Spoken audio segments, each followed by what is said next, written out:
Good morning students. आज हम अपनी नई यूनिट शुरू कर रहे हैं इलेक्ट्रोमैग्नेटिक इंडक्शन। इलेक्ट्रो भी हम पढ़ चुके हैं, इलेक्ट्रोस्टैटिक्स इलेक्ट्रोडायनामिक्स दोनों ही पढ़ चुके हैं। उसके बाद मैग्नेटिक भी पढ़ चुके हैं, मैग्नेटिज्म पढ़ लिया, मैग्नेटिक इफेक्ट्स पढ़ लिए।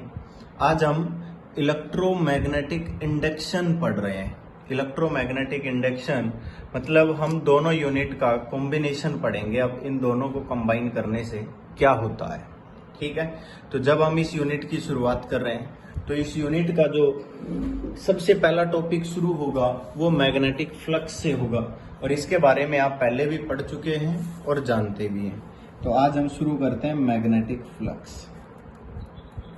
देखिए, अब मैग्नेटिक फ्लक्स की डेफिनेशन तो वही है जो आपने इलेक्ट्रिक फ्लक्स में पढ़ी थी और मैग्नेटिक फ्लक्स में भी आप पढ़ चुके हो।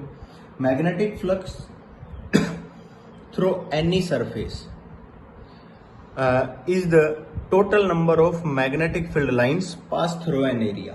सीधा सा मतलब ये है, हम क्या कहेंगे, that is it is defined as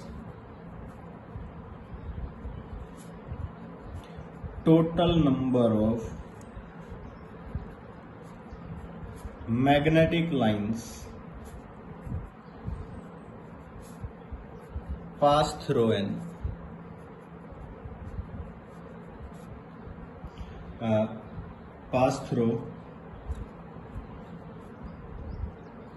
an surface area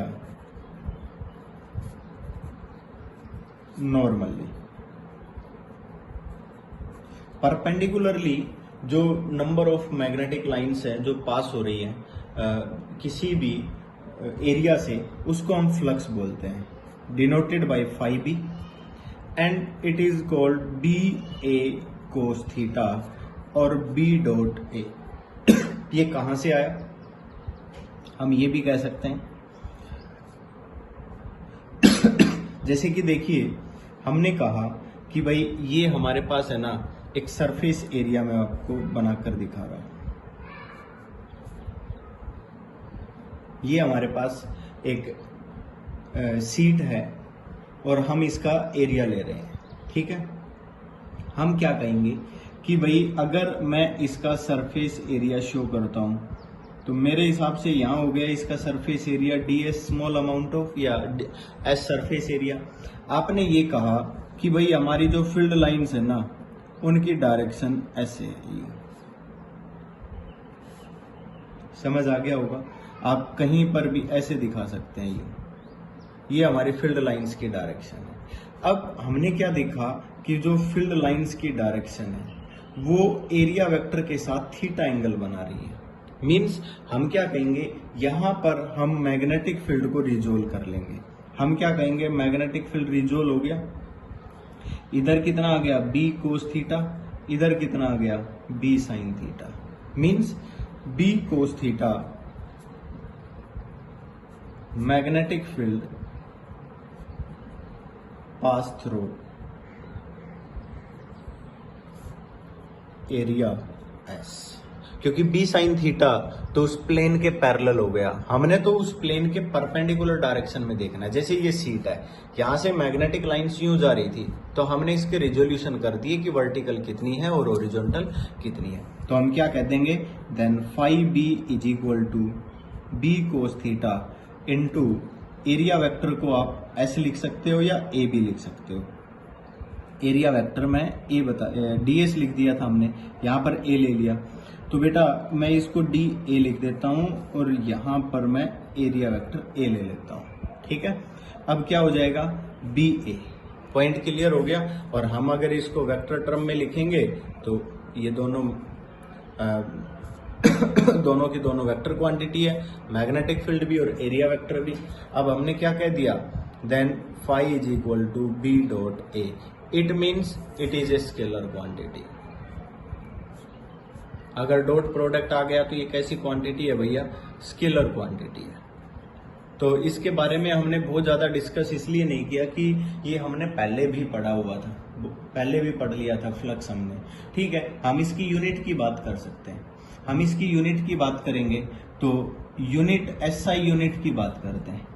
बेटा एसआई यूनिट इसकी होती है वेबर, समझ आ गया। एसआई यूनिट क्या होती है इसकी? वेबर, जिसको WB से लिखा जाता है। मेरी बात समझ गए। अब वेबर को अगर आपने डिफाइन करना है तो आप क्या कहोगे? 1 वेबर इज इक्वल टू, भाई मैग्नेटिक फील्ड क्या होगा? 1 टेस्ला मल्टीप्लाई बाई एरिया क्या होगा? 1 मीटर स्क्वायर। समझ आ गया। मीन्स आप वेबर को टेस्ला मीटर स्क्वायर भी कह सकते हो। क्लियर है। यहीं से आप मैग्नेटिक फील्ड की दूसरी यूनिट बता सकते हो। आपको पता है B इज इक्वल टू, अगर आप पढ़ोगे तो क्या हो जाएगा बेटा? 5B upon A। बोलो हो जाएगा कि नहीं? मतलब आप मैग्नेटिक फील्ड की unit weber per metre square भी बता सकते हो। समझ आ गया। काफी बार आपने थर्ड यूनिट जो आपने मैग्नेटिज्म पढ़ा था, magnetic effect of electric current पढ़ा था, उस यूनिट के अंदर जहां मैग्नेटिक पढ़ा था उसके अंदर आपने मैग्नेटिक फील्ड की यूनिट काफी जगह पर वेबर पर मीटर स्क्वायर भी लिखी मिलेगी, वो भी आपने यहीं पर पढ़ लिया है। उससे अगला पॉइंट इसकी CGS यूनिट की बात की जाती है। अगर CGS यूनिट की बात करें तो बेटा मैं आपको बता देता हूं, ये SI यूनिट है यहाँ पर, एक मैं यहाँ पर बता देता हूँ CGS यूनिट। छोटे छोटे पॉइंट है, पता होना चाहिए बेटा। CGS यूनिट इसकी मैक्सवेल होती है। क्या होती है भैया? मैक्सवेल। क्लियर। मैक्सवेल को बेटा हम MX से लिखते हैं, MX। ठीक है। अब मान लीजिए अगर आप मैक्सवेल को बताना चाहते हैं तो 1 मैक्सवेल इज इक्वल टू, बेटा देखिए इसकी CGS यूनिट, मैग्नेटिक फील्ड की CGS यूनिट क्या होती है? गॉज। समझ आ गया। तो 1 गॉज लिख दिया। और एरिया की CGS यूनिट क्या लिखोगे? Centimetre square. मतलब आप क्या कहोगे? 1 मैक्सवेल इज इक्वल टू, या maxwell is equal to gauss centimetre square. Sorry, ये ओब्लिक लग गया, गॉज सेंटीमीटर स्क्वायर। क्लियर। अगर मान लीजिए आपने वेबर और मैक्सवेल के बीच में रिलेशन बताना है तो आप कन्वर्ट करके निकाल सकते हैं, पर मैं आपको बता देता हूं 1 weber is equal to 10⁸ maxwell होता है। ये भी आपको मालूम होना चाहिए। काफी जगह पर यूज होगा क्योंकि फ्लक्स की यूनिट मैक्सवेल में दी होगी तो हम SI यूनिट में कन्वर्ट करेंगे और उसके बाद फिर हम फाइंड आउट करेंगे। उसके बाद हम इसके डायमेंशनल फॉर्मूला की बात करते हैं। डायमेंशनल फॉर्मूला क्या होगा? क्योंकि ये भी एक काफी बार आपसे पूछ लिया जाता है कि डायमेंशनल फॉर्मूला भी निकाल के दिखाइए। तो देखिए फ्लक्स का जो फॉर्मूला निकालना चाहते हो, फ्लक्स क्या है आपके पास? B डॉट है। अब मैग्नेटिक फील्ड का आपको डायरेक्ट फॉर्मूला मालूम नहीं है तो मैग्नेटिक फील्ड के लिए क्या लिख सकते हो? F is equal to QVB sine theta होता है ना, तो हम इसको क्या लिख देते हैं बेटा? F upon QV sine theta. ये किसकी वैल्यू है? मैग्नेटिक फील्ड की, मल्टीप्लाई बाई एरिया। अब देखिए फोर्स का dimensional formula M1L1T-2 upon charge का डायमेंशनल फॉर्मूला AT, ये भी हमें मालूम है, सीधा हम लिख सकते हैं। क्लियर है। उसके बाद हमने क्या कह दिया? वेलोसिटी का क्या होगा बेटा? L1T-1 sine theta dimension less है L2। यहाँ तक पॉइंट क्लियर हो गया। तो हम क्या कह देंगे बेटा? यहाँ से सॉल्यूशन करेंगे तो M1 आ गया, L1 से L1 कैंसिल हो गया तो L2 बचा केवल। उसके बाद T, ये -1 है, ये T है, कैंसिल हो गया तो क्या बचा? T-2 बचा। ठीक है। उसके बाद A ऊपर जाएगा तो क्या हो जाएगा? A-1। ये आपके पास क्या आ गया? Dimensional formula of magnetic flux. ठीक है भाई, ये मैग्नेटिक फ्लक्स के छोटे छोटे पॉइंट थे। एक लास्ट मैग्नेटिक फ्लक्स के अंदर मैं आपको एक पॉइंट और बता देता हूँ, यहीं पर ही मैं आपको पॉजिटिव और नेगेटिव फ्लक्स के बारे में बता देता हूँ। What is positive flux and what is negative flux. ठीक है, देखिए ध्यान से, पॉजिटिव एंड नेगेटिव फ्लक्स। आप एक बात ध्यान से देखिए, मान लीजिए आप कोई भी सीट ले रहे हैं, आपने कहा कि ये आपके पास एक सीट है, बस लॉजिक समझना है कि क्या है। ये दूसरी सीट है, यहाँ पर केवल और केवल ये ध्यान देना है कि एरिया वेक्टर कहाँ ले रहे हैं। आपने कहा कि मान लीजिए हमने कहा कि इसका एरिया वेक्टर हम इधर ले रहे हैं, NEJ यूनिट वेक्टर DS। आपने कहा कि इस सीट का एरिया वेक्टर हम इधर ले रहे हैं, NEJ यूनिट वेक्टर NDS। भाई देखने पर डिपेंड करता है ना कि आप देख किधर रहे हो। मेरी बात समझ गए कि नहीं? आप एक तरह मतलब जैसे कि आपके पास ये सीट है, इस सीट का एक तो लेफ्ट साइड वाला एरिया लो या फिर राइट साइड वाला, एक में लेफ्ट ले लिया और एक में राइट ले लिया। आपने कहा कि जो हमारे पास मैग्नेटिक फील्ड है ना बेटा वो यूं है, यहां तक समझ आया कि नहीं? आपने यहाँ पर मैग्नेटिक फील्ड शो कर दिया, ये मैग्नेटिक फील्ड है, तो इस केस में थीटा इज इक्वल टू क्या हो जाएगा 0 डिग्री। आपने कहा कि हमारा यहाँ पर भी मैग्नेटिक फील्ड वही है जो पहले हमने दिखाया था, समझ आ गई कि नहीं? ऐसे है बेटा, ये मैग्नेटिक फील्ड की डायरेक्शन है, यूनिफॉर्म मैग्नेट। यहाँ पर आपने क्या देखा, एंगल कितना हो गया बेटा 180 डिग्री, ठीक है। तो यहाँ पर थीटा की वैल्यू क्या हो गई 180 डिग्री।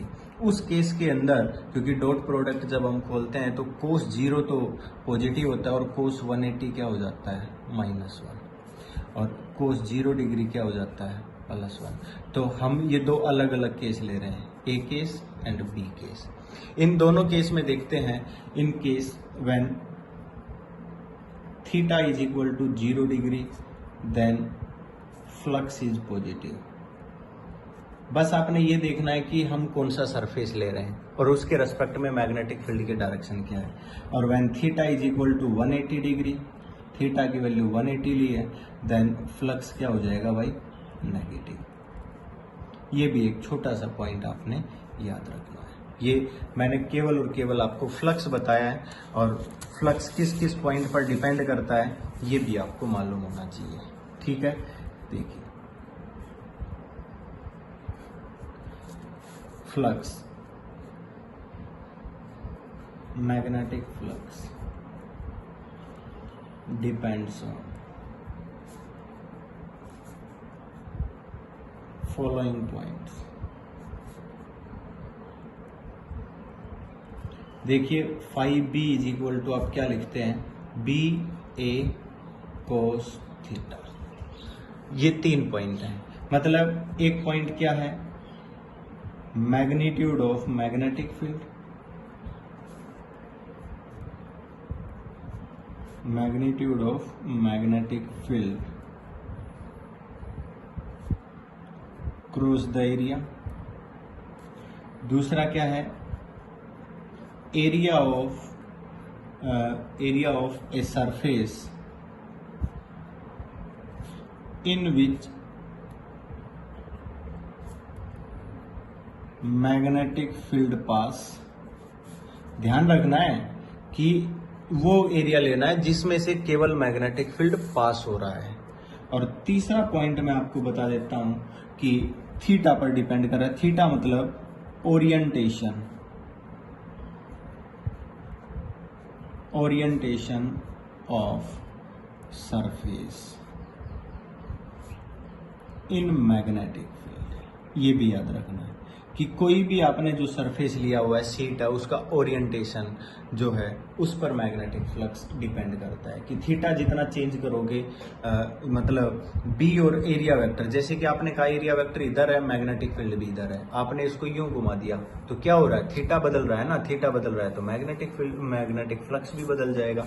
तो ये मैंने कहा है कि मैग्नेटिक फ्लक्स किस किस पॉइंट पर डिपेंड करता है, वो ये 3 पॉइंट है, ठीक है। आगे बढ़ते हैं क्योंकि ये पॉइंट आगे काफी बार यूज होने वाले हैं। अगला पॉइंट मैं आपको बता देता हूं कि यहां पर हम एक गोज थ्योरम पढ़ेंगे। गोज लॉ फॉर, ये हम पिछली क्लास में भी पढ़ा चुके हैं। मैग्नेटिज्म पढ़ चुके हैं आप। मैंने आपसे क्या कहा था कि according to Gauss theorem, according to this law, total electric flux through a closed surface is equal to 0। क्या कहा था हमने, according to Gauss theorem, according to this law, total electric flux, sorry, total magnetic flux, इलेक्ट्रिक नहीं है भाई, total magnetic flux over a close surface. कोई भी क्लोज सरफेस लोगे मैग्नेटिक फ्लक्स का over a close surface is equal to 0 पढ़ चुके हैं। क्लोज सरफेस में जो टोटल मैग्नेटिक फ्लक्स होता है वो क्या होता है? 0। समझ आ गया? क्योंकि क्लोज सरफेस लेंगे तो मैंने आपसे बताया था मोनोपोल कभी भी एग्जिस्ट नहीं करता, और उस केस के अंदर जब ये नॉर्थ और साउथ दोनों पोल आ जाएंगे तो टोटल मैग्नेटिक फ्लक्स 0 हो जाएगा।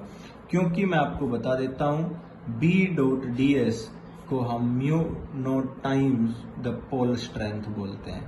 क्लोज सरफेस करेंगे तो दोनों के दोनों आएंगे, नॉर्थ भी आएगा साउथ भी आएगा, तो राउंड लगाना पड़ेगा।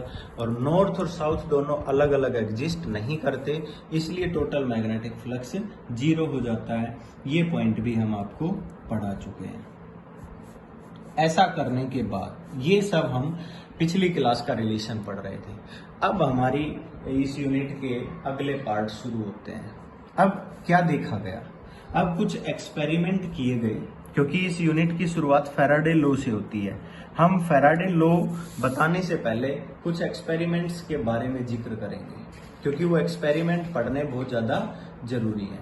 ये पता होना चाहिए कि वो एक्सपेरिमेंट क्या क्या है। उन एक्सपेरिमेंट्स के बारे में सबसे पहले वैसे तो हम इलेक्ट्रोमैग्नेटिक इंडक्शन की डेफिनेशन पढ़ेंगे। इलेक्ट्रोमैग्नेटिक इंडक्शन,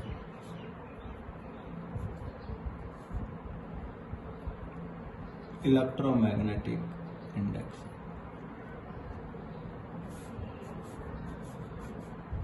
देखिए क्या होता है इलेक्ट्रोमैग्नेटिक इंडक्शन। हम ये कहेंगे कि that is the phenomena of induction of current when magnetic flux is change. देखिए मैं आपको क्या कह रहा हूं, इंडक्शन ऑफ करंट मतलब कि जब हम किसी भी एक कॉइल के अंदर मैग्नेटिक फ्लक्स चेंज कर देते हैं। जब हम किसी भी कॉइल के अंदर क्या चेंज कर देते हैं? Magnetic flux. जब हम मैग्नेटिक फ्लक्स को चेंज कर देते हैं, देखिए मैग्नेटिक फ्लक्स पढ़ने का हमारा मेन मतलब भी यही था कि हम मैग्नेटिक फ्लक्स को समझ ले अच्छे से कि होता क्या है। कि अगर हम देखिए फर्स्ट यूनिट में क्या पढ़ा था हमने? Electric field, electric flux. Second unit में क्या पढ़ा था कि अगर हम किसी के अंदर इलेक्ट्रिक फील्ड दे देते हैं, करंट पास कर देते हैं, तो वो मैग्नेटिक प्रोड्यूस करा देता है, मैग्नेटिक फील्ड प्रोड्यूस करता है। उसके बाद मैं आपको ये बता रहा हूं कि अब हम ये पढ़ेंगे कि अगर हम किसी के अंदर मैग्नेटिक फील्ड ही चेंज कर दे तो वो करंट भी प्रोड्यूस कर देता है, कि हम उसका रिवर्स प्रोसेस पढ़ रहे हैं। क्या पढ़ रहे हैं हम? इसका रिवर्स प्रोसेस। समझ आ गया? जो आपने पीछे पढ़ा था उसका हम क्या पढ़ रहे हैं? रिवर्स प्रोसेस पढ़ रहे हैं। तो देखिए मैं सबसे पहले कह देता हूं, it is the phenomena, it is the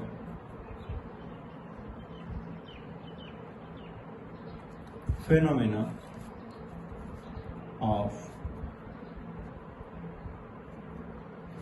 production of induced EMF,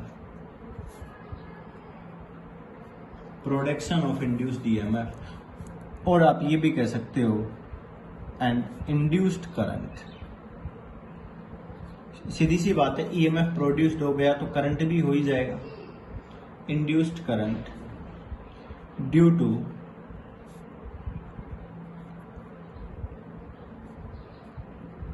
changing of magnetic flux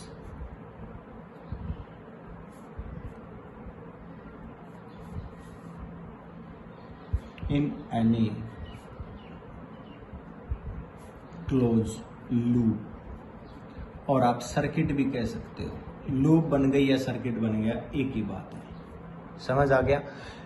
ये एक ऐसा फेनोमेना है जो क्या करवाता है बेटा? क्या प्रोड्यूस करवाता है? इंड्यूस्ड करंट और इंड्यूस्ड ईएमएफ भी कह सकते हो। और कब प्रोड्यूस करवाता है? ड्यू टू, ये ध्यान से देखो, चेंजिंग ऑफ मैग्नेटिक फ्लक्स। क्या लिखा है? Changing of magnetic flux in any close loop और सर्किट। एक कोई भी सर्किट लिया हुआ है, उसके अंदर आप मैग्नेटिक फ्लक्स को चेंज कर दोगे तो वो अपने आप उसके अंदर रीडिंग शो होना शुरू हो जाएगी, करंट प्रोड्यूस होना शुरू हो जाएगा। समझ आ गया? अब क्या किया गया? एक 2-3 एक्सपेरिमेंट किए गए बेटा, ठीक है। अब हम एक्सपेरिमेंट की बात करते हैं। मैं आपको बताता हूं कि एक्सपेरिमेंट क्या थे। अब एक्सपेरिमेंट में क्या किया गया कि जैसे कि मैं अलग अलग डायग्राम बना रहा हूं। मैंने क्या किया यहां पर सबसे पहले मैग्नेटिक फील्ड शो कर दिया, ठीक है, ये मैग्नेटिक फील्ड है। इसके अंदर एक लूप रख दी गई बेटा, ये लूप रखी और हमने यहां पर मैग्नेटिक फील्ड को चेंज किया। इसके अंदर क्या चेंज किया भाई, यहां पर ये मैग्नेटिक फील्ड है, ठीक है, बाय चेंजिंग मैग्नेटिक फील्ड। यहां पर क्या किया गया, इसको हम एक गैल्वेनोमीटर से कनेक्ट कर देते हैं बेटा, ठीक है, हमने इसको एक गैल्वेनोमीटर से कनेक्ट कर दिया और हमने देखा गैल्वेनोमीटर रीडिंग शो कर रहा है, ये गैल्वेनोमीटर है, ये रीडिंग शो करता है। By changing B galvanometer shows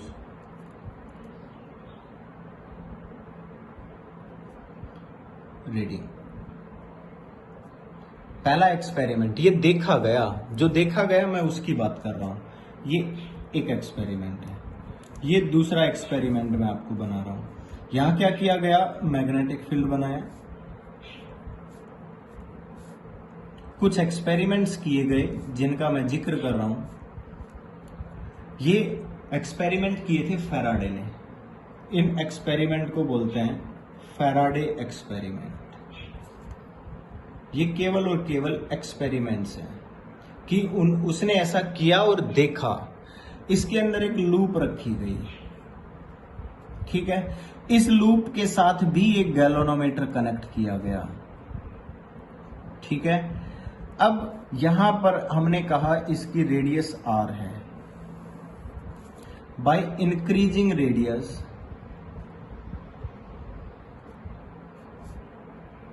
radius of loop galvanometer shows reading.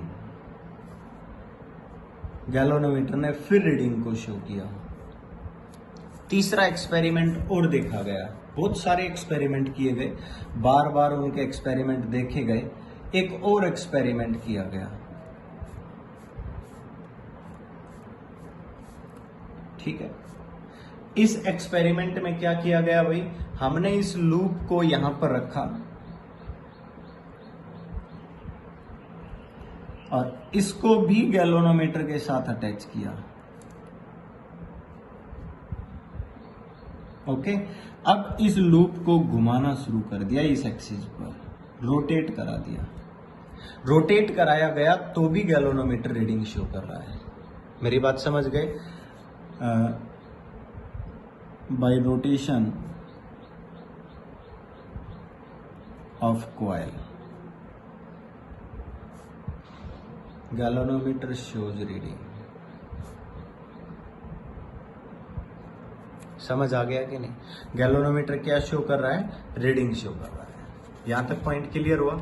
ये केवल और केवल एक्सपेरिमेंट थे, एक्सपेरिमेंट की एक्सप्लेनेशन है।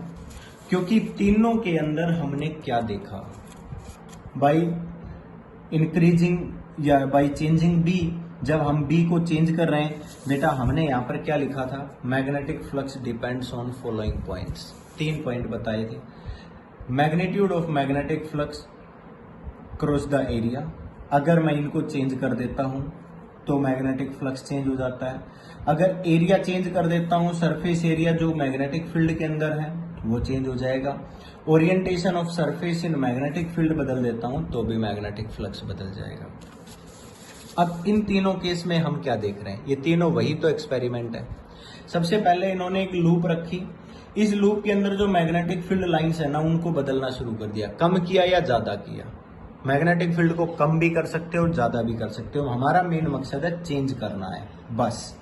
जब हम बी को चेंज करेंगे तो मैग्नेटिक फ्लक्स चेंज होगा, और अगर मैग्नेटिक फ्लक्स चेंज होता है तो हमने इलेक्ट्रोमैग्नेटिक इंडक्शन की डेफिनेशन में यही लिखा है, changing of magnetic flux induced EMF is produce.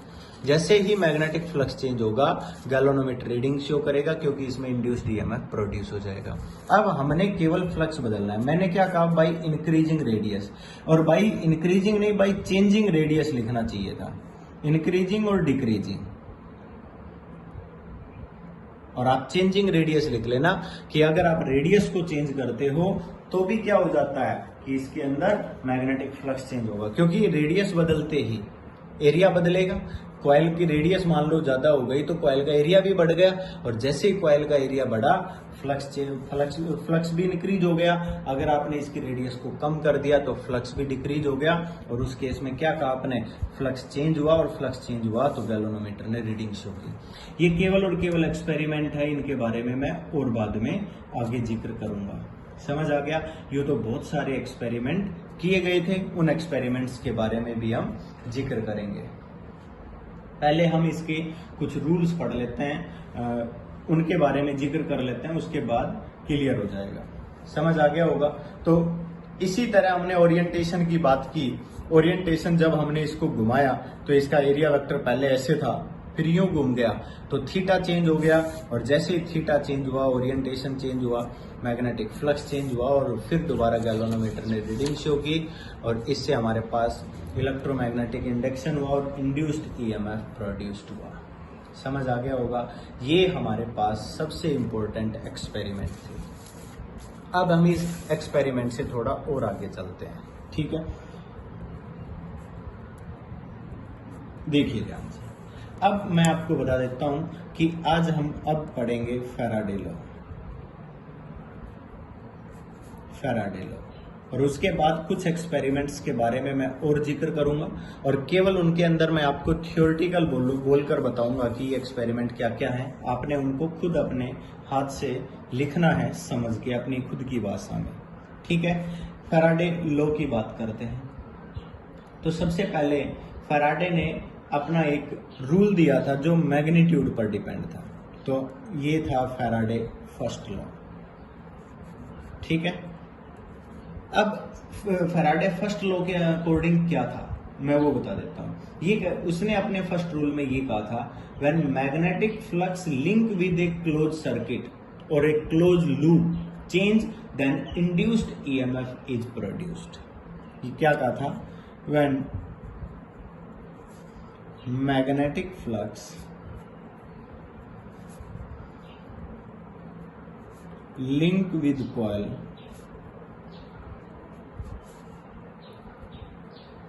changes link with coil changing then induced EMF is produced, और इंड्यूस्ड करंट भी कह सकते हो। समझ आ गया? तो क्या होगा भाई? इंड्यूस्ड करंट प्रोड्यूस्ड होगा। और कब तक प्रोड्यूस्ड होगा? आप ये भी कह सकते हो as long as flux is changing. जब तक प्रोड्यूस होगा, जब तक फ्लक्स चेंज होता रहेगा। समझ आ गया? आप ये इसमें एक लाइन और लिख देता हूं, when flux change stop then induced EMF is 0।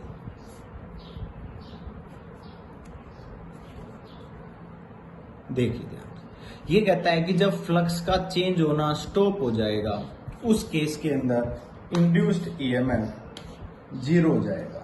उस केस में इंड्यूस्ड ईएमएफ क्या हो जाएगा? 0। मान लीजिए आप फ्लक्स बढ़ाते जा रहे हो, लिमिट आ गई, मैक्सिमम फ्लक्स हो गया, अब उसके बाद इंक्रीज ही नहीं हो रहा।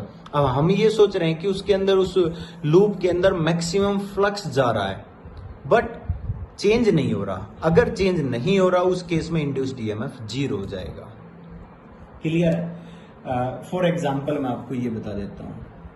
फॉर एग्जाम्पल आपने क्या कहा? आपने ये कहा कि हम एक लूप ले लेते हैं यूं, ठीक है? मैं यहां पर एक लूप बनाता हूं, और मैं यहां पर क्या कहता हूं कि मैंने एक गैल्वेनोमीटर ले लिया, लगा दिया लूप के साथ। अब मैं क्या करता हूं, मैंने यहां पर क्या किया, एक ये नॉर्थ पोल लिया, ये साउथ पोल, ये मैंने मैग्नेट ले लिया। ध्यान से समझना है। अब क्या हुआ कि भाई मैग्नेटिक फील्ड लाइंस तो यूं जा रही हैं,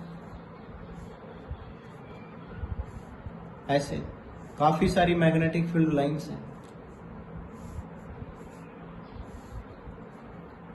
कोई प्रॉब्लम है यहां तक?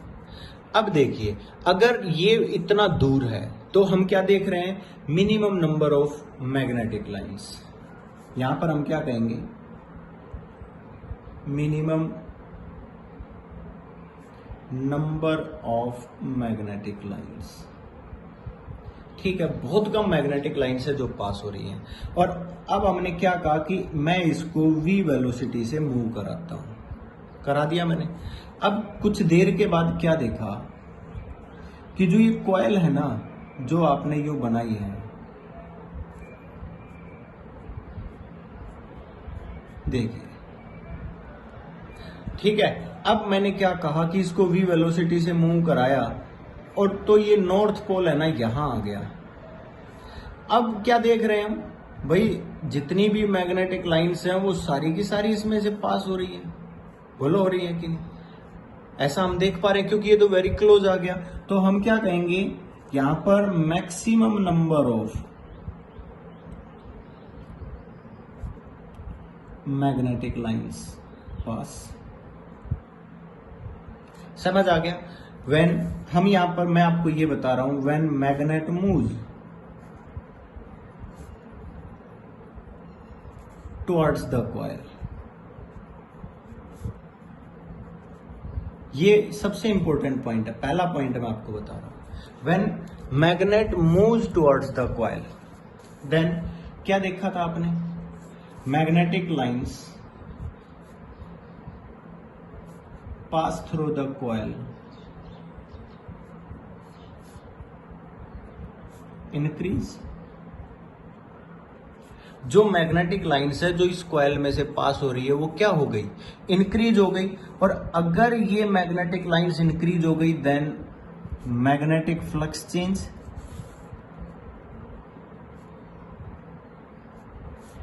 एंड गैल्वेनोमीटर शोज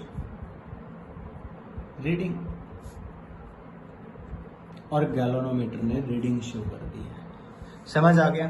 जब हम यू देखेंगे तो गैल्वेनोमीटर क्या करेगा, रीडिंग शो करेगा, यू, क्लियर, ऐसे शो करेगा। अब दूसरा point, when magnet stop,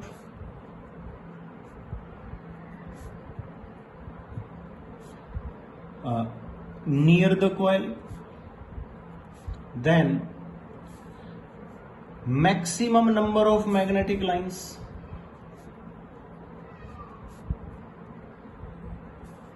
pass the coil. भाई कोई प्रॉब्लम है तो बताओ। मीन्स यहां पर maximum magnetic flux pass through the coil, but ये यहां पर रुक गई है। अगर ये यहां रुक गई तो सबसे इंपॉर्टेंट पॉइंट मैं आपको बता देता हूं कि अगर ये यहां पर जाकर स्टॉप हो जाती है, अगर ये यहां स्टॉप हो गई, then magnetic flux do not change. हम क्या गड़बड़ कर देते हैं, हम ये कह देते हैं कि जब maximum number of magnetic lines pass हो रही है तो गैल्वेनोमीटर भी रीडिंग मैक्सिमम शो करेगा, मैक्सिमम इंड्यूस्ड ईएमएफ प्रोड्यूस होगा। बट ऐसा नहीं है। मैं आपको ये बताना चाहता हूं कि जब ये यहां जाकर स्टॉप हो गई तो मैग्नेटिक फ्लक्स तो चेंज ही नहीं हुआ, और जब तक मैग्नेटिक फ्लक्स चेंज नहीं होगा galvanometer shows zero reading. Means कोई भी इंड्यूस्ड ईएमएफ प्रोड्यूस्ड नहीं होगा, galvanometer show zero reading, galvanometer zero reading देगा। समझ आ गया? इंड्यूस्ड ईएमएफ नॉट प्रोड्यूस्ड, यहां लिख देता हूं मैं, induced EMF not produced.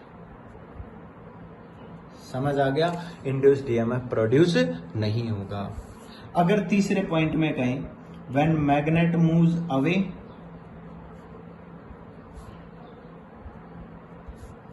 Away, तीसरा डायग्राम बनाएं तो आप इसकी वेलोसिटी को अवे दिखा सकते हैं, बाहर की तरफ दिखा सकते हैं। जब आप अवे की बात करोगे, then magnetic lines decrease, pass through coil decrease.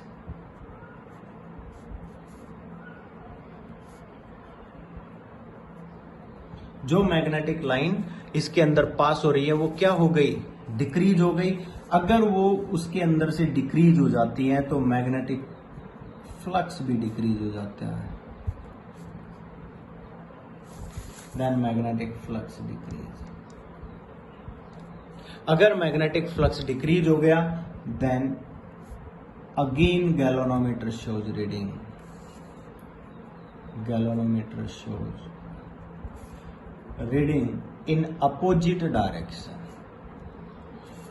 केवल और केवल ये देखा जाता है कि गैल्वेनोमीटर रीडिंग तो शो कर रहा है बट अपोजिट डायरेक्शन में कर रहा है, मतलब इंड्यूस्ड ईएमएफ प्रोड्यूस हुआ है बट उसका फेस बदल गया, उसका फेस अपोजिट हो गया। ये ध्यान से समझना है, क्लियर है? तो हम क्या कहेंगे, ये एक्सपेरिमेंट आपसे मैंने बता दिया, ठीक है? ये एग्जाम्पल है और एक्सपेरिमेंट भी कह सकते हो, ठीक है? अब मैं लिखता हूं फैराडे सेकंड लॉ। अभी तक तो केवल ये बताया गया था कि जो हम फ्लक्स चेंज कर रहे हैं उसकी वजह से इंड्यूस्ड ईएमएफ प्रोड्यूस हो रहा है, पर अभी तक ये मालूम नहीं था कि किस डायरेक्शन में हो रहा है और कितना हो रहा है।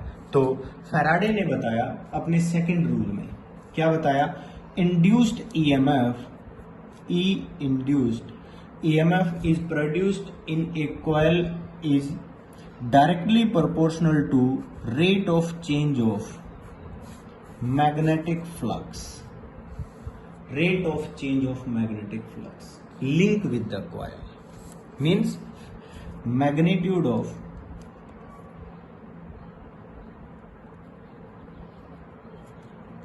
induced EMF produced in coil is equal भी कह सकते हो और डायरेक्टली प्रोपोर्शनल भी कह सकते हो। Coil is equal to time rate of लिख लो, time rate of change of magnetic flux.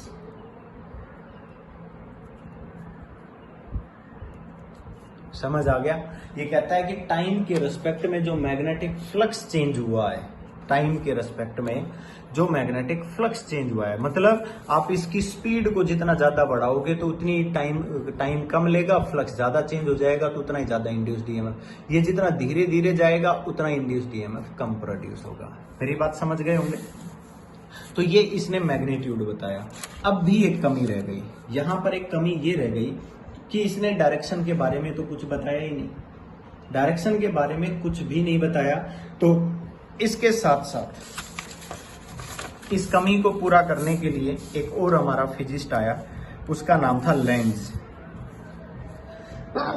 Sorry, देखिए अब मैं आपको बताता हूं लेंज लॉ, ठीक है? अब इस कमी को पूरा करने के लिए हमारे पास एक नया फिजिस्ट आया, लेंज। लेंज ने क्या कहा था? Faraday gives the experiment of electromagnetic induction and gives the value of induced EMF but does not give the direction. Clear? This law gives the direction of induced EMF, क्योंकि Faraday ने अभी तक केवल और केवल इसका मैग्नीट्यूड बताया था, इसकी डायरेक्शन का तो अभी तक कोई जिक्र ही नहीं किया था। तो लेंज ने इसकी डायरेक्शन का जिक्र किया और direction the. This law gives the direction of induced EMF.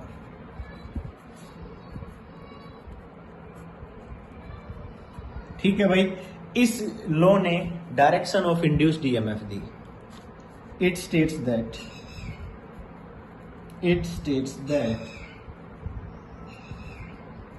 इसने क्या स्टेटमेंट दी भाई? इसने ये कहा कि डायरेक्शन ऑफ इंड्यूस्ड ईएमएफ और induced current which it is the cause of opposition of magnetic flux. ये केवल और केवल जो प्रोड्यूस्ड होता है ना, वो अपोजिशन ऑफ मैग्नेटिक फ्लक्स की वजह से होता है। इसने ये कहा था कि E induced is equal to minus of d phi upon d t. यहां पर इसने माइनस का साइन दे दिया और माइनस का मतलब था oppose the change of flux, oppose the change in magnetic flux. जो ये E इंड्यूस्ड है ना, ये क्या करता है, जो मैग्नेटिक फ्लक्स चेंज किया जा रहा है ना उसका अपोज करता है, ऐसा लेंज ने बोला था, that is oppose the change in magnetic flux. तो इसकी स्टेटमेंट लिख देता हूं. लेंज स्टेट्स दैट, या it states that the direction of, ये यहां पर लिख देता हूं, the direction of induced current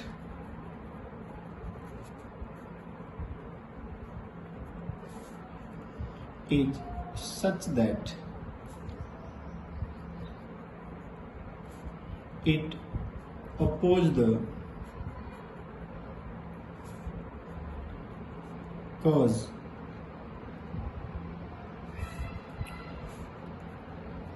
which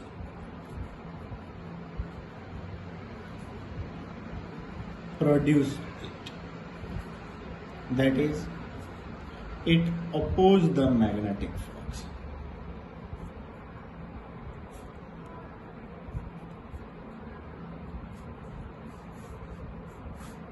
समझ आ गया, ये क्या करता है, केवल और केवल मैग्नेटिक फ्लक्स का अपोज करता है. मैं कुछ एग्जांपल्स लेता हूं.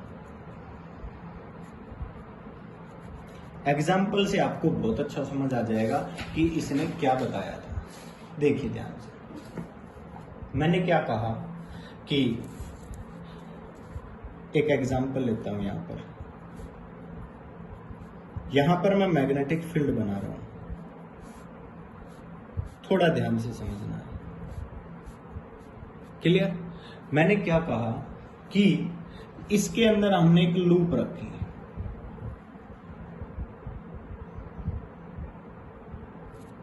ठीक है. अब मैं ये कहता हूं कि इस केस में इफ मैग्नेटिक फील्ड को इंक्रीज करना है या डिक्रीज, आप बता दीजिए. यहां पर अगर हम मैग्नेटिक फील्ड को, मान लीजिए इफ मैग्नेटिक फील्ड डिक्रीज, मान लीजिए आपने ये कहा कि हम मैग्नेटिक फील्ड को डिक्रीज करेंगे, एरो के साइन से समझ गए होंगे, ठीक है. मैग्नेटिक फील्ड डिक्रीज करेंगे तो इसका मतलब क्या होगा, देन बेटा फ्लक्स, मैग्नेटिक फ्लक्स भी क्या हो जाएगा, डिक्रीज हो जाएगा. अब मैग्नेटिक फ्लक्स जो इस कॉइल के अंदर डिक्रीज हो रहा है, अब मैग्नेटिक फ्लक्स डिक्रीज हो रहा है तो इसका मतलब आपने समझना है मैं क्या बता रहा हूं. मैग्नेटिक फ्लक्स डिक्रीज हुआ, मैग्नेटिक फ्लक्स डिक्रीज होने का मतलब क्या है, मैग्नेटिक फ्लक्स डिक्रीज होने का मतलब है कि इसके अंदर जो मैग्नेटिक लाइंस पास हो रही थी ना वो कम हो गई, और मैग्नेटिक फ्लक्स डिक्रीज हुआ तो इंड्यूस्ड ईएमएफ प्रोड्यूस हुआ. अगर इंड्यूस्ड ईएमएफ प्रोड्यूस होता है, if induced EMF is produced, sorry एक मिनट भाई,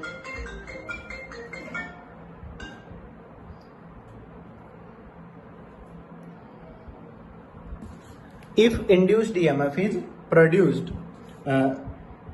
due to decrease in magnetic flux, due to decrease in magnetic flux, हम क्या लिखेंगे, then E induced is produced. जो E induced है वो क्या होगा, induced EMF produced होगा due to decrease in magnetic flux. ध्यान से देखना, जो मैंने लिखा है इस पॉइंट को गौर करना है. देखिए ध्यान से, अब मैं ये बता रहा हूं आपको कि magnetic flux induced EMF produce हुआ मैग्नेटिक फ्लक्स के डिक्रीज होने से. लेंज ने क्या कहा था, हम डायरेक्शन की बात कर रहे हैं. लेंज क्या कहता है, it states that direction of induced current is such that it oppose the cause which produced it. मतलब ये उसका अपोज करता है, ये उसका अपोज करता है जिसकी वजह से ये प्रोड्यूस हुआ है. ये प्रोड्यूस किसकी वजह से हुआ, मैंने क्या लिखा, induced EMF is produced due to decrease in phi B. मतलब मैग्नेटिक फ्लक्स के डिक्रीज होने से इंड्यूस्ड ईएमएफ प्रोड्यूस हुआ. मतलब ये क्या करेगा, इंड्यूस्ड ईएमएफ इसका अपोज करेगा. स्टेटमेंट में लिखा है कि नहीं, it oppose the cause which produced it. समझ आ गया? जिसकी वजह से इसको प्रोड्यूस किया गया है। हमने ये कहा कि ये प्रोड्यूस हुआ है मैग्नेटिक फ्लक्स के डिक्रीज होने से, मींस ये इसका अपोज करेगा तो क्या करेगा, ये मैग्नेटिक फ्लक्स को इंक्रीज करने की कोशिश करेगा, और मैग्नेटिक फ्लक्स को इंक्रीज करने की कोशिश करेगा। इसका मतलब मैग्नेटिक फ्लक्स इंक्रीज कब होगा, जब डाउनवर्ड मैग्नेटिक लाइंस इंक्रीज हो जाए, और इसके अंदर इंड्यूस्ड ईएमएफ प्रोड्यूस होगा। डाउनवर्ड मैग्नेटिक लाइंस कब प्रोड्यूस होगी, तो राइट हैंड थंब रूल से आप क्या कहोगे कि इसके अंदर जो इंड्यूस्ड करंट प्रोड्यूस हुआ है वो किसके अंदर हो जाएगा, क्लॉकवाइज डायरेक्शन के अंदर हो जाएगा। किस में आ जाएगा, clockwise. Then induced current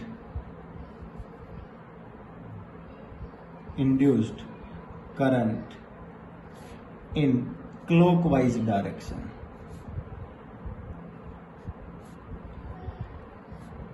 which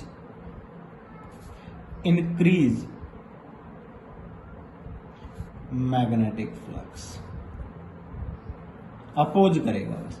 अगर मैग्नेटिक फ्लक्स डिक्रीज होने की वजह से प्रोड्यूस हुआ है तो वो मैग्नेटिक फ्लक्स को इंक्रीज करने की कोशिश करेगा, अगर इंक्रीज होने से प्रोड्यूस हुआ है तो मैग्नेटिक फ्लक्स को डिक्रीज करने की कोशिश करेगा। सीधी सी मतलब ये है, सीधा सा पॉइंट ये है। समझ आ गया? हमने क्या देखा, यहां पर हम मैग्नेटिक फील्ड को क्या कर रहे हैं, डिक्रीज कर रहे हैं। अब ये जो इसके अंदर इंड्यूस्ड ईएमएफ प्रोड्यूस होगा वो मैग्नेटिक फील्ड को डिक्रीज नहीं होने देगा। अब मैग्नेटिक फील्ड डिक्रीज कब नहीं होगा, जब मैग्नेटिक लाइंस नीचे की तरफ जाएं, तो वो क्या करेगा, इन मैग्नेटिक लाइंस का सपोर्ट कर देगा। और मैग्नेटिक लाइंस नीचे की तरफ कब जाएंगी, जब इसके अंदर क्लॉकवाइज करंट प्रोड्यूस होगा। समझ आ गया कि नहीं? चलो दूसरा एग्जांपल ले लेते हैं, इससे भी समझ आ जाएगा। आपने क्या कहा, ये मैं दूसरा एग्जांपल ले लेता हूं, ठीक है? देखिए ध्यान से, मैंने यहां पर एक और एग्जांपल ले लिया। मैंने ये कहा कि यहां पर बी जो मैग्नेटिक फील्ड है ना वो कांस्टेंट है। क्लियर? यहां पर एक कॉइल बनाई हमने, बना दी भाई। इस कॉइल की रेडियस को मैंने कह दिया आर है, ठीक है? मैं कह देता हूं इफ आर इंक्रीज, अगर हम रेडियस को इंक्रीज कर दें, कॉइल के रेडियस को इंक्रीज करें, देन एरिया इंक्रीज, एरिया क्या हो जाएगा, इंक्रीज हो जाएगा। एरिया इंक्रीज होगा then magnetic flux is also increase, magnetic flux भी क्या होगा, इंक्रीज होगा, क्योंकि जब इसका साइज बढ़ेगा तो मैग्नेटिक लाइंस जो इसके अंदर पास हो रही हैं वो इंक्रीज हो जाएंगी, और जब मैग्नेटिक लाइंस जो इसके अंदर पास हो रही हैं वो इंक्रीज हो गई। अगर मैग्नेटिक लाइंस इसके अंदर से इंक्रीज हो रही है, मैग्नेटिक लाइंस जो पास हो रही है वो इसके अंदर इंक्रीज हो गई, तो मैग्नेटिक फ्लक्स भी इंक्रीज हो गया, और मैग्नेटिक फ्लक्स इंक्रीज हो गया मतलब मैग्नेटिक फ्लक्स तो चेंज हो गया, एंड इंड्यूस्ड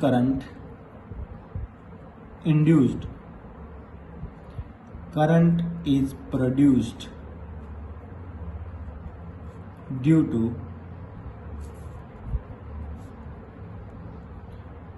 increasing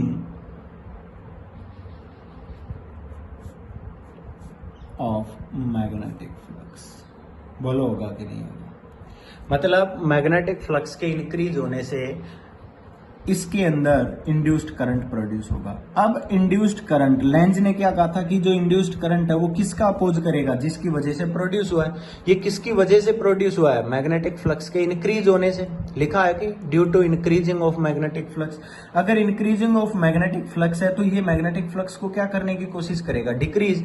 अब डिक्रीज करने की कोशिश करेगा। हम क्या देख रहे हैं, मैग्नेटिक फील्ड तो इनवर्ड है, डिक्रीज कब होगा, जब इसकी डायरेक्शन कहां हो जाए, आउटवर्ड। इसका मतलब क्या है कि करंट कहां पर जाना चाहिए, ऐसे जाना चाहिए। राइट हैंड थंब रूल तो कहेगा ना कि इसके अंदर अगर इंड्यूस्ड करंट ऐसे चला गया, यू एंटी क्लॉकवाइज चला गया, तो क्या होगा, मैग्नेटिक फील्ड आउटवर्ड होगा। इनवर्ड मैग्नेटिक फील्ड का अपोज करेगा कि नहीं करेगा। मतलब हम क्या चाहते हैं कि ये जो मैग्नेटिक फ्लक्स इंक्रीज हुआ है ये इंक्रीज नहीं होना चाहिए, ये इसका क्या करेगा, अपोज करेगा। तो इसके अंदर जो मैग्नेटिक फ्लक्स है वो क्या करने की कोशिश करेगा, डिक्रीज कब होगा, जब मैग्नेटिक फील्ड लाइंस इसके अपोजिट डायरेक्शन में आ जाए, तभी तो माइनस होगा।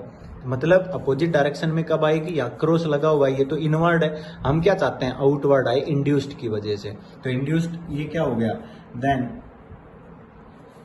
Induced current induced current is in, कौन सा हो गया, anti clockwise direction, anti clockwise direction. ये आपने याद रखना है, ये सबसे इंपॉर्टेंट पॉइंट है। समझ आ गया होगा भाई, पॉइंट क्लियर हुआ या नहीं हुआ? अब आपने इन पॉइंट्स को थोड़ा और भी याद रखना है। एक मैं आपको एक क्वेश्चन दे सकता हूँ, एक क्वेश्चन दे देते हैं तो चलो एक मैं ये कह देता हूँ कि भाई हमारे पास जो है ना, यहाँ पर एक करंट कैरिंग वायर है, एक लॉन्ग स्टेट वायर है, इनफाइनाइट लॉन्ग स्टेट वायर, और इसमें जो करंट है ना वो इंक्रीजिंग है, करंट इंक्रीजिंग, करंट का जो फंक्शन है वो इंक्रीजिंग है, करंट इंक्रीज हो रहा है। हमने यहां पर एक लूप रख दी इसके राइट साइड में, इसके राइट साइड में क्या रख दी, एक लूप। अब इस लूप के अंदर आपसे इंड्यूस्ड ईएमएफ पूछा गया है। अब आप सोच रहे हो कि ये कैसे होगा। आप एक बात ध्यान से देखिए, ये करंट कैरिंग वायर है, इसके अंदर जो मैग्नेटिक फील्ड होगा वो ऐसे होगा, और यहां पर अगर मैग्नेटिक फील्ड होगा तो क्या होगा बेटा, इनवर्ड होगा मेरे हिसाब से, तो क्योंकि राइट साइड में रखी हुई है तो इनवर्ड मैग्नेटिक फील्ड हो गया। तो मेरे हिसाब से तो वही पॉइंट आ गया जो हमने यहाँ पर पढ़ा हुआ था ऊपर, और यहाँ पर हमने क्या कह दिया, B is equal to mu naught I upon 2πr होता है मैग्नेटिक फील्ड, तो मेरे हिसाब से बोलो होता है कि नहीं। अब आपने क्या कहा कि यहाँ पर जो करंट है ना वो आई था जो इंक्रीजिंग था, ठीक है, ये आई आपके पास बार बार चेंज हो रहा था क्योंकि इंक्रीज हो रहा था। आई इंक्रीज होगा तो मैग्नेटिक फील्ड भी क्या होगा, इंक्रीज होगा। ड्यू अब मैग्नेटिक फील्ड इंक्रीज हो रहा है, मतलब मैग्नेटिक फील्ड इसके अंदर जो जा रहा है वो क्या हो रहा है, इंक्रीज। मैग्नेटिक फ्लक्स भी क्या होगा, इंक्रीज होगा। अगर मैग्नेटिक फ्लक्स इंक्रीज होगा तो ये मैग्नेटिक फ्लक्स को क्या करने की कोशिश करेगा, डिक्रीज। इसका मतलब क्या होना चाहिए, आउटवर्ड। आउटवर्ड का मतलब हम कैसे दिखाएंगे इसके अंदर करंट को, यूं दिखाएंगे तभी तो थंब हमारा बाहर आएगा, ऐसे दिखाएंगे तो ये हमारा करंट हो गया। और ये हमारा करंट किसकी डायरेक्शन में हो गया, एंटी क्लॉकवाइज डायरेक्शन में हो गया। यहाँ जो दिखाएंगे स्मॉल आई से दिखा देंगे तो हम क्या कह देंगे, I is in anti clockwise direction, anti clockwise direction. समझ आ गया कि नहीं। जो आई हमारे पास इंक्रीज हो रहा है, इंड्यूस्ड करंट है, वो हमारे पास एंटी क्लॉकवाइज डायरेक्शन में होगा, विच डिक्रीज, विच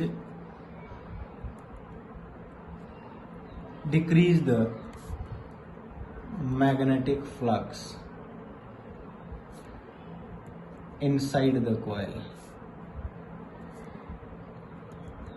समझ आ गया। और विच डिक्रीज नहीं, विच अपोज करेगा ये,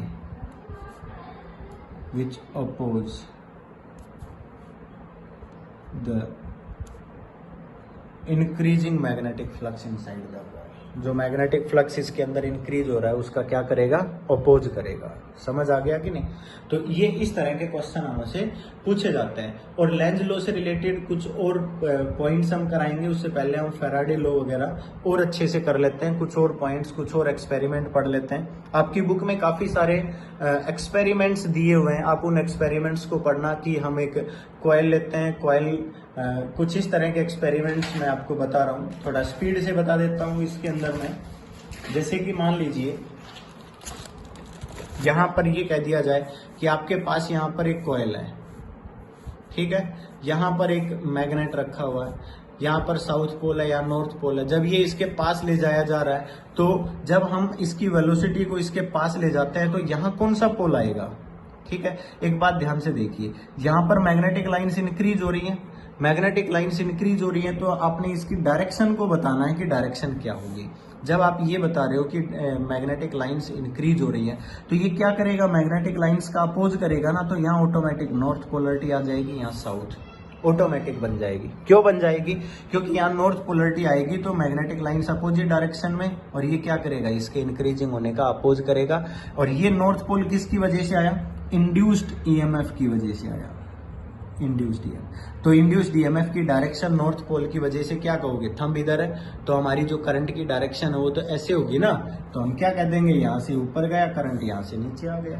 कोई प्रॉब्लम है तो बताओ, ठीक है ना भाई, ये कॉइल यूं बनाई है ना आपने, ऐसे बनाई है, तो ऐसे बनाई है तो करंट यूं चला गया, नॉर्थ पोल इधर आ गया ना। जब नॉर्थ पोल इधर आ गया तो मैग्नेटिक लाइंस इसकी ऐसे जा रही है इंड्यूस्ड की, जो क्या कर रही है, इसके अपोज कर रही है। मान लीजिए इसी एक्सपेरिमेंट में ये कह दिया जाए भाई ये नॉर्थ पोल है, ये साउथ पोल है, और ये आपके पास जो है ना एक कॉइल है, ये कॉइल शो कर दिया आपने, ठीक है। अब मैंने ये कहा कि ये मैग्नेटिक लाइंस इसके अंदर यूं एंटर कर रही है मैक्सिमम नंबर ऑफ। अब आप इस ये जो नॉर्थ पोल है ना, इसको आप अवे फ्रॉम कॉइल ले जा रहे हो, आप इससे दूर ले जा रहे हो, तो क्या होगा इस केस में बेटा, यहां से मैग्नेटिक फ्लक्स क्या हो रहा है, डिक्रीज हो रहा है। अब ये डिक्रीज हो रहा है ना, तो इसको डिक्रीज भी नहीं होने देगा, क्योंकि मैग्नेटिक फ्लक्स डिक्रीज होने से इसमें इंड्यूस्ड डीएमएफ प्रोड्यूस होगा, और इंड्यूस्ड डीएमएफ तो चेंज इन मैग्नेटिक फ्लक्स का अपोज करता है। अगर डिक्रीज होने से प्रोड्यूस हुआ तो उसको डिक्रीज नहीं होने देगा, इंक्रीज होने से प्रोड्यूस हुआ तो उसको इंक्रीज नहीं होने देगा। ये उसका रूल है, यही हमने बार बार आपको ये डेफिनेशन के अकॉर्डिंग आपको समझाया है। अब ये बाहर जा रहा है तो ऑटोमेटिक यहाँ साउथ पोल बन जाएगा, यहाँ नॉर्थ पोल बन जाएगा। मतलब यहाँ नॉर्थ बनेगा तो ये क्या करेगा, इसको सपोर्ट करेगा, ये इसको डिक्रीज नहीं होने दे रहा अगर इसको सपोर्ट कर रहा है तो। मेरी बात समझ गए कि नहीं। अब क्या होगा, अब नॉर्थ पोल उधर आ रहा है तो करंट कैसे जाएगा, यूं जाएगा ना, तो मतलब करंट यहां से गया और यहां से आ गया। मतलब यहां से देखिए करंट की डायरेक्शन दोनों में क्या हो गई, चेंज हो गई, केवल और केवल इनकी मूवमेंट की डायरेक्शन से। यहां पर भी वेलोसिटी से अवे जा रहा था, यहां पर भी वेलोसिटी से उसके पास जा रहा था। समझ आ गया। तो आप चाहे कॉइल को मूव करा लो, चाहे नॉर्थ साउथ पोल को मूव करा लो, किसी को भी मूव करा लो।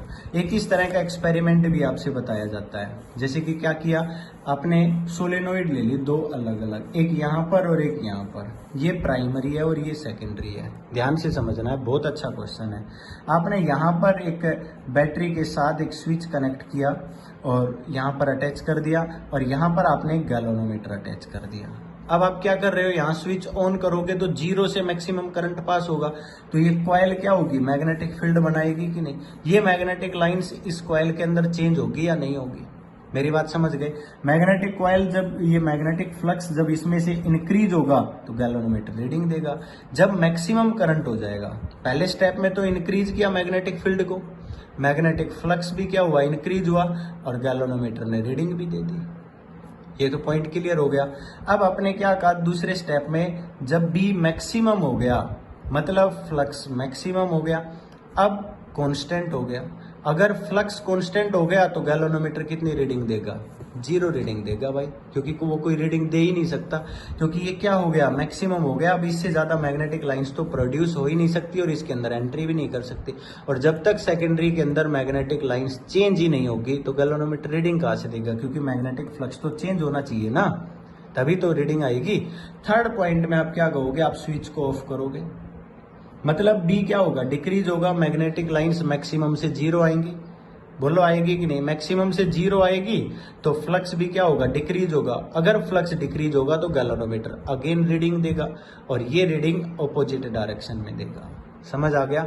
तो आप देख सकते हो, क्योंकि आपको पता है, मान लीजिए आपने ये कहा कि यूं जा रहा है तो मैग्नेटिक लाइंस मान लीजिए ऐसे है, ये नॉर्थ पोल है और ये क्या है, साउथ। तो जैसे ही इंक्रीज होगी तो ऑटोमेटिक या साउथ बनेगा या नॉर्थ, क्योंकि ये इसका अपोज करेगा। अब जैसे ही ये डिक्रीज हो रही है तो ऑटोमेटिक या नॉर्थ बनेगा या साउथ, ऑटोमेटिक पोलरिटी बदल देगा, क्योंकि जब इंक्रीज हो रही है तो इंक्रीज नहीं होने देगा, डिक्रीज हो रही है तो डिक्रीज नहीं होने देगा। यही इसका एक इजी रूल है। और अगली क्लास के अंदर हम इसके कुछ न्यूमेरिकल और इसके कुछ एक्सपेरिमेंट्स, कुछ एग्जांपल्स और कराएंगे, जिससे आपकी और प्रैक्टिस हो जाएगी। ठीक है भाई, आप इसको अपनी बुक की थ्योरी के अंदर पढ़ के देखना और नोट करना। Thank you.